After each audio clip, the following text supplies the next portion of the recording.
നമ്മുടെ മക്കൾ നാളെ എങ്ങനെയാകും എന്ന് തീരുമാനിക്കുന്നത് ഇന്ന് നമ്മളാണ്. അല്ലാഹു തആലയുടെ ഏറ്റവും വലിയ അനുഗ്രഹവും അമാനത്തുമാണ് നമ്മുടെ മക്കൾ. ആ അമാനത്തിനെ നമ്മൾ ഭംഗിയായി സൂക്ഷിക്കുക. മക്കൾ നമ്മൾ കരുതുന്നത് പോലെ ചെറിയവരല്ല. അവർ നമ്മളെ നോക്കി പഠിക്കുന്ന കണ്ണാടികളാണ്. നമ്മളുടെ പ്രവർത്തികളാണ് അവരുടെയും പ്രവർത്തികളായി വരുന്നത്. അതുകൊണ്ട് തന്നെ നമ്മുടെ ദുആ, നമ്മുടെ സ്വഭാവം, നമ്മുടെ നമസ്കാരം ഇതെല്ലാം മക്കളുടെ ഭാവിയെയാണ് നിർണ്ണയിക്കുന്നത്. നമസ്കാരമില്ലാത്ത നമ്മൾ അവരോട് നിസ്കരിക്കാൻ പറയുമ്പോൾ അവർ അതൊരിക്കലും ചെയ്യില്ല.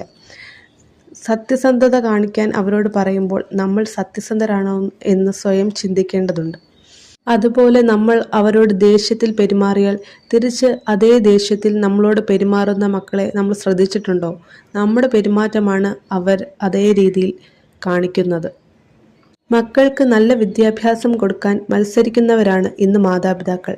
എന്നാൽ മദ്രസ പഠനത്തിന് നമ്മൾ അത്ര വലിയ പ്രാധാന്യം നൽകുന്നുണ്ടോ?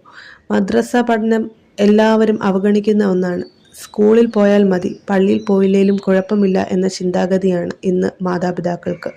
ആ ചിന്താഗതിയാണ് ഇന്ന് മക്കളെ തെറ്റിലേക്ക് നയിക്കുന്നത്. മദ്രസയിൽ കിട്ടുന്ന മൂല്യങ്ങൾ ഒന്നും ഇന്ന് അവർക്കില്ല. മറ്റുള്ളവരോടുള്ള കരുണ, അയൽവാസികളോട് എങ്ങനെ പെരുമാറണം, ബന്ധുക്കളോട് എങ്ങനെ പെരുമാറണം, സഹജീവികളോട് എങ്ങനെ കരുണ കാണിക്കണം, ഇതൊന്നും തന്നെ നമ്മുടെ മക്കൾക്കറിയില്ല. ഇവയെല്ലാം കിട്ടണമെങ്കിൽ മദ്രസ പഠനം നിർബന്ധമാക്കിയേ തീരും. നമ്മുടെ മക്കളെ ഇൽമ പഠിപ്പിക്കേണ്ടത് നാം ഓരോരുത്തരുടെയും കടമയാണ്. ഇല്ലെങ്കിൽ ആഖിറത്തിൽ നമ്മൾ അതിന് വലിയ വില കൊടുക്കേണ്ടി വരും.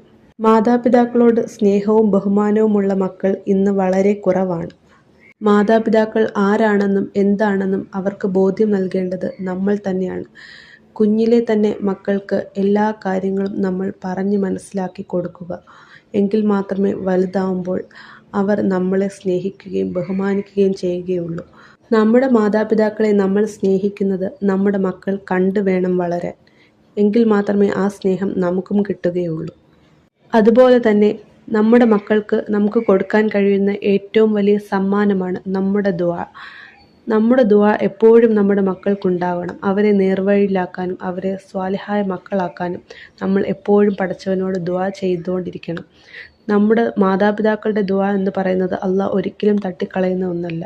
അവരെ നേർവഴിയിലാക്കാൻ എപ്പോഴും നമ്മൾ അവർക്ക് വേണ്ടി ദുആ ചെയ്യുക.